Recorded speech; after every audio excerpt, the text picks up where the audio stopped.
So here's a story that's been kind of forgotten, but Toria Nuland, who was the driving force behind the war in Ukraine, helped start the war in Ukraine, in January threatened to blow up the Nord Stream pipelines so that Russia couldn't send gas to Europe. Remember this? I want to be clear with you today. If Russia invades Ukraine, one way or another, Nord Stream 2 will not move forward.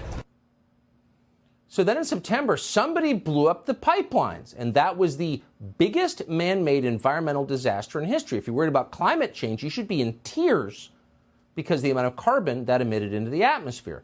So it was pretty obvious to us the Biden administration was involved in this. We said that, and we were immediately denounced by the entire left and the entire media as agents of Putin. Why are they doing that? And by the way, when we actually join this war in force, what will they do to anyone who objects to it? Ooh, they're going to punish people. You watch.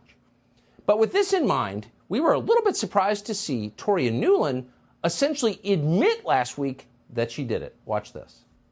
Senator Cruz, like you, I am, and I think the administration is very gratified to know that Nord Stream 2 is now, as you like to say, a hunk of metal at the bottom of the sea.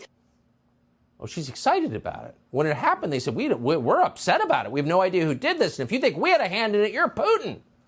What are we watching here? Tulsi Gabbard is a former presidential candidate. She joins us tonight. Congresswoman, thank you so much for coming on. So now they're basically admitting it and nobody is saying anything? Why? I think there's two really important things for the American people to take away from what you have just outlined here. Number one is that statement from Victoria Nuland just exposed her and the administration's truth, which is that they have been lying to us all along about this. There's no way the United States was not either involved or knew about this or at the very minimum approved it.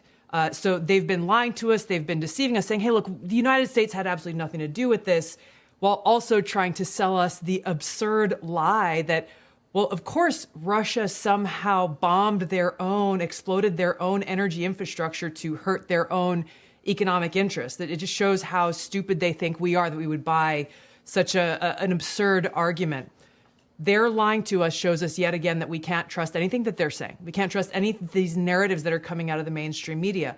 The second thing that's important to recognize that is very dangerous is that they are setting a precedent through what her statements are and their actions that now that it is acceptable to go and essentially use sabotage against infrastructure as an acceptable strategy. So we have to look at our own vulnerabilities in this area, whether it's the undersea cables, our communication systems, our financial systems, our own power grid and energy system vulnerabilities. The list goes on and on.